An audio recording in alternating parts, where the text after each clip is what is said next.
Welcome back, everyone. Welcome to the Lounge with Annette. And today is Friday, September the 6th. And I think I want to read a book for September. I had originally said I wasn't going to read a book for September. I was going to read it off camera, but I be feeling weird not reading to you all. So I decided to read a book. Y'all let me know what y'all think. Okay, so on the screen, you will see the title of the book. The title of the book is I Will Find You, and the author is Harlan Coben. I might not be saying that right, but that's how it's pronounced to me right now. Okay, so it has 3 parts, 38 chapters, and then in the end it says 8 months later. I think it's a drama / mystery kind of book. I think. I read reviews on it on Goodreads, but it's up and down. So I got to make a decision on my own, like what it is. All right. So just like my other books, I will read a chapter. If there are definition videos, it will be in the end. And if I have any comments or commentary or an opinion, it'll be in there too. So let's get it started. Part 1, Chapter 1. I'm serving the 5th year of a life sentence for murdering my own child. Spoiler alert, I didn't do it. My son Matthew was 3 years old at the time of his brutal murder. He was the best thing in my life, and then he was gone. And I've been serving a life sentence ever since. Not metaphorically. Or should I say, not just metaphorically. This would be a life sentence no matter what, even if I hadn't been arrested and tried and convicted. But in this case, my life sentence is both metaphorical and literal. How, you wonder, can I possibly be innocent? I just am. But didn't I fight and protest my innocence with every fiber of my being? No, not really. This goes back, I guess, to the metaphorical sentence. I didn't really care that much about being found guilty. I know that sounds shocking, but it's not. My son is dead. That's the lady here. That's the lady and the headline in all caps. My son is dead and gone, and the fact would not have changed had the jury forewoman declared me guilty or not guilty. Guilty or not guilty, I had failed my son. Either way, Matthew wouldn't be less dead had the jury been able to see the truth and free me. A father's job is to protect his son. That's his number 1 priority. So even if I didn't wield the weapon that smashed my son's beautiful being into a mangled mess I found on that awful night 5 years ago, I didn't stop it either. I didn't do my job as a father. I didn't protect him. Guilty or not guilty of the actual murder, it is my fault, and thus my sentence to serve. So I barely reacted when the jury foreman read the verdict. Observers concluded, of course, that I must be sociopathic or psychopathic or deranged or damaged. I couldn't feel, the media claimed. I lacked an empathy gene. I couldn't experience remorse. I had dead eyes. Whatever other terminology would land me in the killer camp. None of that was true. I just didn't see the point. I had been on the receiving end of a devastating blow when I found my son Matthew in his Marvel Hero themed pajamas that night. That blow had knocked me to my knees and I couldn't get up. Not then, not now, not ever. The metaphorical life sentence had begun. If you think this will be a tale about a wrong man proving his innocence, it is not, because that would not be much of a story. In the end, it would make no difference. Being released from this hellhole of a cell would not lead to redemption. My son would still be dead. Redemption is impossible in this case. Or at least that's what I believe right up until the moment that the guard a particular eccentric case we call Curly, comes to my cell and says, "Visitor." I don't move because I don't think he is talking to me. I have been here for almost 5 years, and I have had no visitors in all that time. During the first year, my father tried to visit. So had Aunt Sophie and a handful of close friends and relatives who believed me innocent, or at least not really guilty. I wouldn't let them in. Matthew's mother, Cheryl, my thin wife, she is now, not surprisingly, my ex-wife, had tried too, albeit half-heartedly, but I wouldn't let her see me. I made it clear, no visitors. I was not being self-pitying or any kind of pitying. Visiting helps neither the visitor nor the visitee. I didn't, and I don't see the point. A year passed, then two, then everyone stopped trying to visit. Not that anyone, other than maybe Adam, had been clamoring to make the scalp up to Maine, but you get my point. Now, for the first time in a long time, someone is here at Briggs Penitentiary to see me. Burroughs. Curly snaps, "Let's go. You have a visitor." I make a face. "Who? Do I look like your social secretary?" Good one. "What?" "The social secretary line. It was very funny." "Are you being a wise ass with me?" "I have no interest in visitors," I tell him. "Please send them away." Curly signs. "Burrow." "What?" "Get your ass up. You didn't fill out the forms." "What forms?" "There are forms to fill out," Curly said, "if you don't want visitors." "I thought people had to be on my guest list." "Guest list?" Curly repeated with a shake of his head. "This look like a hotel to you?" "Hotels have guest lists?"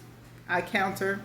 "Either way, I did fill out something that I don't want any visitors." "When you first got here?" "Right." Curly signs again. "You got to renew that every year." "What?" "Did you fill out a form this year saying you wanted no visitors?" "No." Curly spread his hands. "There you go. Now get up." "Can't you just tell the visitor to go home?" "No, Burroughs, I can't, and I'll tell you why. That would be more work for me than dragging your ass down to visitors. See, if I do that, I'll have to explain why you're not there, and your visitors might ask me questions, and then I'll probably have to fill out a form myself, and I hate that. And then you'll have to fill out a form, and I'll have to walk back and forth, and look, I don't need that hassle. You don't need the hassle. So here's what'll happen. You'll go with me now, and you can just sit there and say nothing for all I care, and then you can fill out the correct forms, and neither of us will have to go through this again. Do you feel me?" I have been here long enough to know that too much resistance is not only futile, but harmful. I am also, truth be told, curious. "I feel you," I say. "Cool, let's go." I know the drill, of course. I let Curly put on the handcuffs, followed by the belly chain so that my hands can be shackled to my waist. He skips the legs cuff, mostly because they are a pain to get on and off. The walk is fairly long from the PC, protective custody, for those not in the know, unit of Braggs Penitentiary to the visiting area. 18 of us are currently housed in PC. 7 child molesters, 4 rapists, 2 cannibal serial killers, 2 regular serial killers, 2 cop killers, and of course, 1 manic, yours truly. Quite the coterie. Curly gives me a hard glare, which is unusual. Most of the guards are bored cops wannabes and or muscleheads who look upon us inmates with staggering apathy.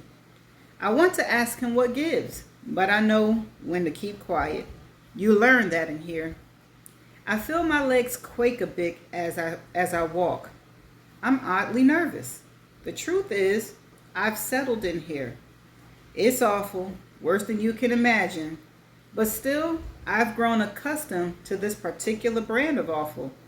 This visitor, whoever it is, after all this time, is here to deliver rock my world news. I don't welcome that. I flash back to the blood from that night. I think about the blood a lot. I dream about it too. I don't know how often. In the beginning, it was every night. Now I would say it's more a once a week thing, but I don't keep track. Time doesn't pass normally in prison. It stops and starts and sputters and zigzags. I remember blinking myself awake in bed I shared with my wife Cheryl that night.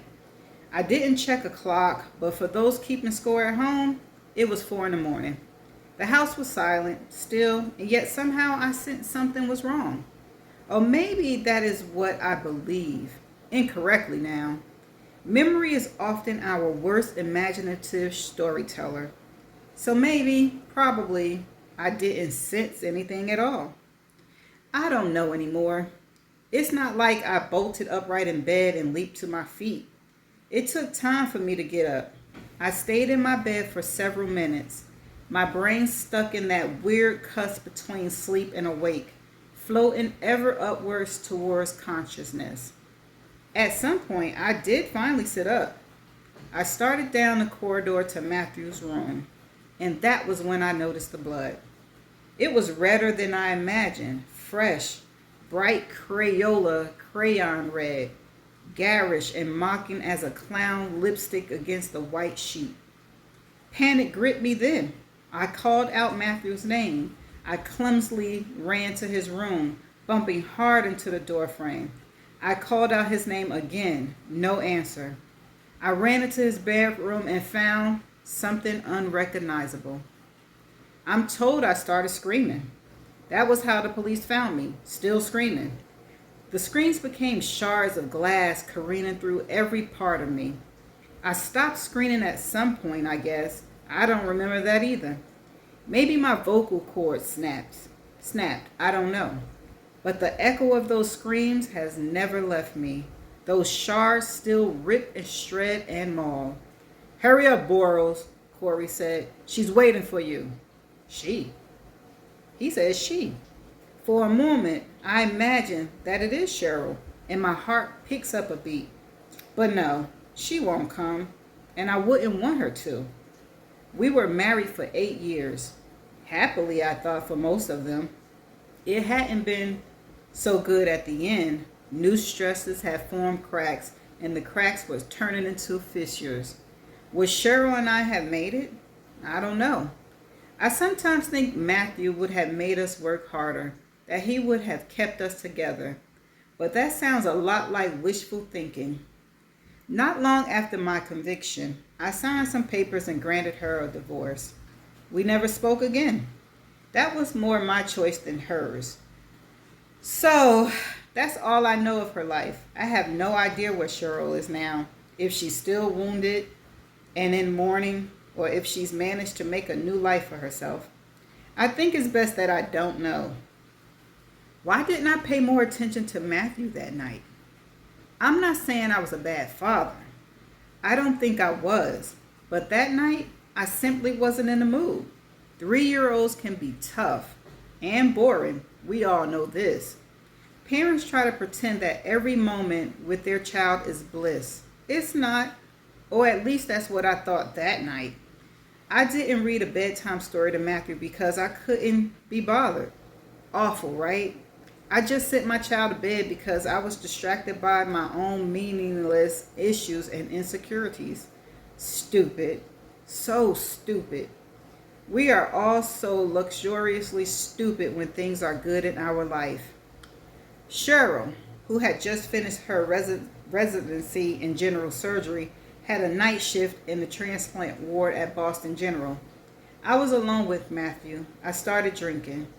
I'm not a big drinker and I don't handle spirits well, but in the past few months, with the strain of Cheryl in my marriage, I had found some, if not comfort, numb there. So I partook, and I guess the drinks hit me hard and fast. In short, I drank too much and passed out. So instead of watching my child, instead of protecting my son, instead of making sure the doors were locked, They weren't. Or listening for an intruder, or heck, instead of hearing a child scream in terror and or agony, I was in a state the prosecutor at the trial mockingly called snooze from booze. I don't remember anything else until, of course, that smell. I know what you're thinking. Maybe he, meaning I, did do it. After all, the evidence against me was pretty overwhelming. I get that. It's fair. I sometimes wonder about that too. You have to be truly blind or delusional not to consider that possibility. So let me tell you a quick story that I think relates to this. I once kicked I once kicked Cheryl hard while we slept. I've been having a nightmare that a giant raccoon was attacking our little dog. So in a sleep panic, I kicked the raccoon as hard as I could and ended up kicking Cheryl in the shin. It was oddly funny in hindsight, watching Cheryl try to keep a straight face as I defended my actions. Would you have wanted me to let Lasso get eaten by a raccoon? But my wonderful surgeon wife, a woman who loved Lasso and all dogs, still seethed. Maybe, Cheryl said to me, subconsciously you wanted to hurt me. She said that with a smile, so I didn't think she meant it, but maybe she did. We forgot about it immediately and had a great day together. But I think about that a lot now. I was asleep and dreaming that night too. One kick isn't murder, but who knows, right? The murder weapon was a baseball bat. Mrs. Winslow, who had lived in the house behind our woods for 40 years, saw me bury it. That was the kicker. Though I wonder about that, about me being stupid enough to bury it so close to the scene. What with my fingerprints all over it. I wonder about a lot of things like that. For example, I had fallen asleep after a drink or two, too many once or twice before. Who hasn't? But never like this.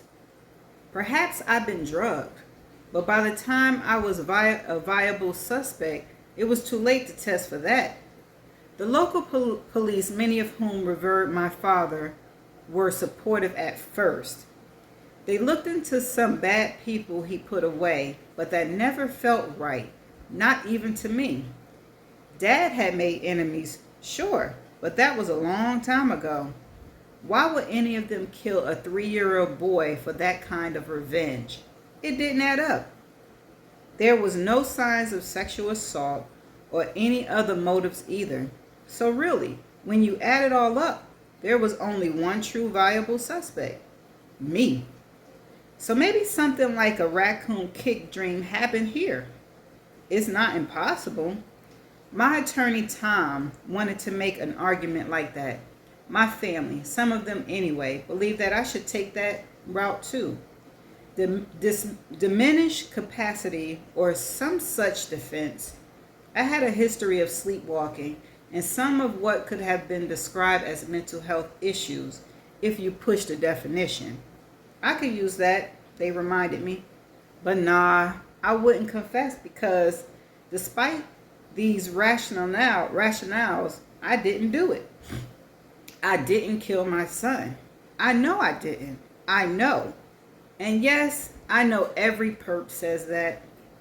Curly and I make the final turn. Bridge Penitentiary is done up in early American asphalt. Everything was a washed out gray. A faded road after a rainstorm. I had gone from a 3-bedroom, 2.5 bath colonial splashed in sunshine yellow with green shutters, decorated in earth tones and pine antiques, nicely situated on a 3/4 acre lot in a cul-de-sac, to this. Doesn't matter. Surroundings are irrelevant. Exteriors, you learn, are temporal and illusionary and thus meaningless. There is a buzzing sound and then Curly opens the door. Many prisoners have updated visiting areas. Lower risk inmates can sit at a table with their visitors or visitors with no partitioners, or barriers. I cannot. Here at Briggs, we still have the bulletproof plexiglass. I sit on a metal stool bolted into the floor. My belly chain is loosened so that I can grab hold of the telephone. That is how visitors in the Supermax communicate, via telephone and plexiglass. The visitor isn't my ex-wife Cheryl, though she looks like Cheryl. It's her sister Rachel. Rachel sits on the other side of the plexiglass, but I see her eyes widen when she takes me in. I almost smile at her reaction. I, her once beloved brother-in-law, the man with the offbeat sense of humor and the devil-may-care smile, have certainly changed in the past 5 years. I wonder what she noticed first. The weight loss, perhaps? Or, more likely, the shattered facial bones that had not healed properly? It could be my ashen complexion, the slump from my once athletic shoulders, the thinning and graying of my hair. Anyway, I sit down and peer at her through the plexiglass. I take hold of the phone and gesture that she should do the same. When Rachel lifts the phone to her ear, I speak. Why are you here? Rachel almost manages a smile. We were always close, Rachel and I. I like spending time with her. She likes spending time with me. Not much on pleasantries, I see. Are you here to exchange pleasantries, Rachel? Whatever hint of a smile there was fades away. She shakes her head. No. I wait. Rachel looks worn yet still beautiful. Her hair was still the same ash blonde as Cheryl's, her eyes the same dark green. I shift on my stool and face her at an angle because it hurts to look directly at her. Rachel blinks back tears and shakes her head. This is too crazy. She lowers her gaze, and for a moment, I see the 18-year-old girl I met when Cheryl first brought me to her New Jersey home from college during our junior year. Cheryl and Rachel's parents hadn't really approved of me. I was a little too blue collar for them.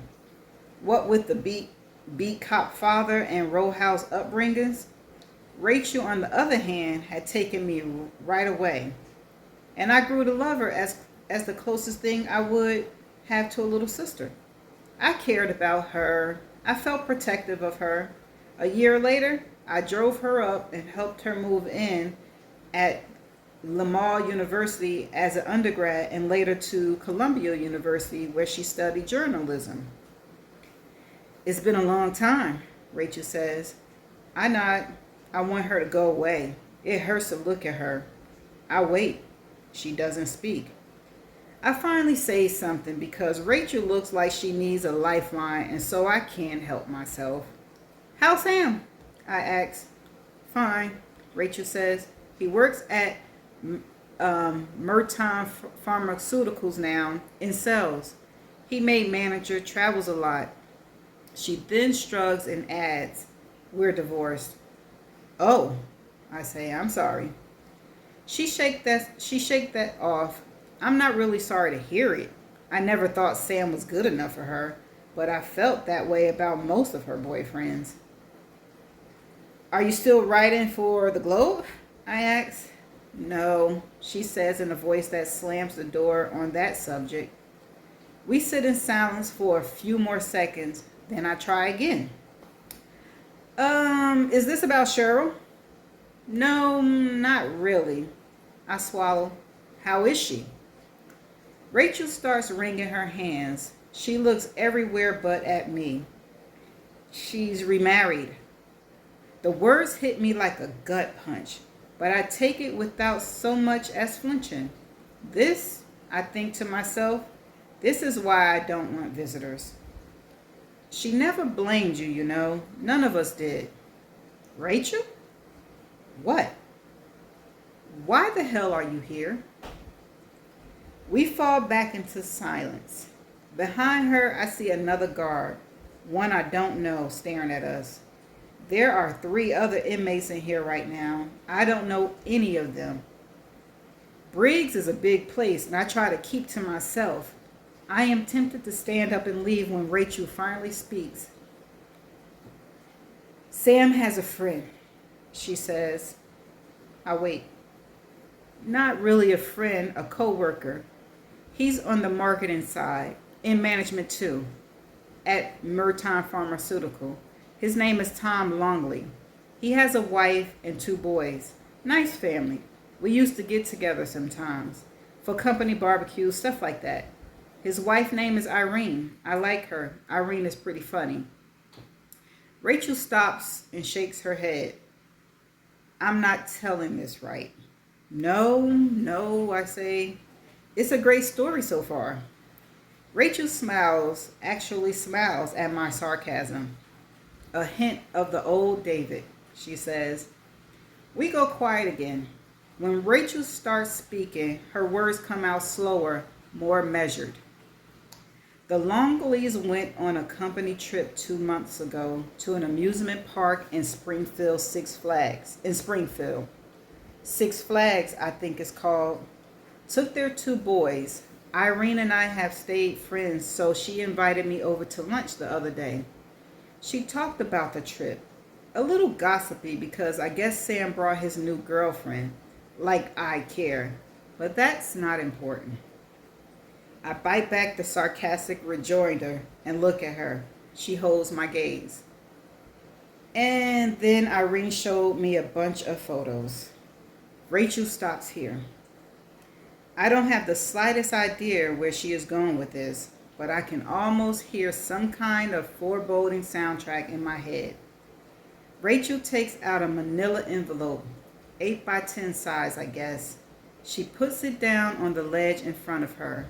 She stares at it a beat too long, as though debating her next step. Then, in one fell swoop, she reaches into the envelope, plucks something out, and presses it against the glass. It is, as advertised, a photo. I don't know what to make of it. The photograph does indeed appear to have been taken at an amusement park. A woman. I wonder whether this is pretty funny Irene, smiling shyly at the camera. 2 boys, probably the Longleys, are on either hip, neither looking at the camera. Someone in the Bugs Bunny costume is on the right. Someone dressed like Batman is on the left. Irene looks a little put out, but in a funny way. I can almost imagine the scene. Good old pharmaceutical marketing, Tom cheerily goading pretty funny Irene to pose. Pretty funny Irene not really in the mood, but being a good sport. The 2 boys having none of it. We've all been there. There is a giant red roller coaster in the background. The sun is shining in the faces of the Longley family, which explain why they are squinting and slightly turning away. Rachel has her eyes on me. I lift my eyes towards her. She keeps pressing the photograph up to the glass. Look closer, David. I stare at her another second or two, and then I let my gaze wander back to the photograph. This time I see it immediately. A steel claw reaches into my chest and squeezes my heart. I can't breathe. There is a boy. He is in the background, on the right edge of the frame, almost out of the picture. His face is in perfect profile, like he's posing to be a coin. The boy appears to be about 8 years old. Someone, an adult, male perhaps, holds the boy's hand. The boy looks up at what I assume is the back of the man, but the man is out of frame. I feel the tears push into my eyes and reach out with tentative fingers. I caress the boy's image through the glass. It's impossible, of course. A desperate man sees what he wants to see, and let's face it, no thirsty, heat-craved, starved desert dweller who ever conjured up a mirage has ever been this desperate. Matthew had not yet reached the age of 3 when he was murdered. No one, not even a loving parent, could guess what he would look like some 5 years later. Not for certain. There is a resemblance, that's all. The boy looks like Matthew. Looks like. It's a resemblance. Nothing more. A resemblance. A sob rips through me. I put my fist into my mouth and bite down. It takes a few seconds before I am able to speak. When I do, my words are simple. It's Matthew. That's the end of chapter 1. Ooh, is it Matthew? Ooh. Anyway, so what do y'all think? Do y'all think I should continue reading this book? Did it pique your interest? It piqued my interest. I am definitely curious to find out if this is Matthew. And if it is Matthew, who was the little kid in the beginning of the book? Or was he so distraught that he thought it was it his dream? Anyway, I am going to continue reading because it has piqued my interest, and I hope it piqued your interest too.